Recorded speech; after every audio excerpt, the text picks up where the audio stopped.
पंजाब के सीनियर नायब सदर उमर खान बाबर और जनरल सेक्रेटरी सिकंदर अली शहजाद को पार्टी आइन और यूथ बाई लॉज की शिकनी करने पर सदर तैमूरुल इस्लाम ने गवर्निंग कमेटी साउथ पंजाब की मशावरत से मुअत्तल कर दिया है, जिसका केस पार्टी स्कैड में भिजवा दिया गया है। इनकी तरफ से जो भी नोटिफिकेशन किए गए हैं वो गैर आइनी गैर कानूनी है। और एडिशनल जनरल सेक्रेटरी अहमद वकार कंदरानी ने तैमूरुल इस्लाम की मशावरत से दर्जा झैल नोटिफिकेशन किए हैं, जो कि समाजी राब्ता website Facebook youth wing Pakistan के ऑफिशियल पेज और वेबसाइट insaf.pk पे मौजूद हैं।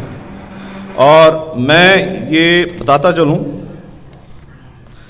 जो हमने अपने नोटिफिकेशन किए हैं जिनमें 3 अजला और एक मेट्रोपॉलिटन बहावलपुर मौजूद है, तो वो मैं उनके नाम लूँगा। नंबर 1 डिस्ट्रिक्ट बहावलपुर, इसके प्रेसिडेंट हैं हसन वड़ाई साहब। Number 2 senior vice president Danish Ladhar, vice president Umar Daraz, vice president Salman Ahmad, general secretary Hafiz Ghufran. इनके अलावा जितने भी नोटिफिकेशन हैं वो फेक हैं या पाकिस्तान तहरीक इंसाफ यूथ विंग से कोई ताल्लुक नहीं। 6 नवंबर 2020 को गवर्निंग कमेटी की मशावरत से सदर तैमूरुल इस्लाम ने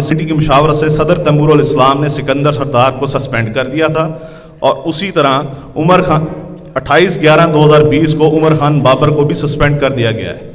इसलिए इनके निकाले हुए नोटिफिकेशन या इनकी निकाली हुई कोई भी चीज़ जो है वो फेक है और झूठ पर मबनी है।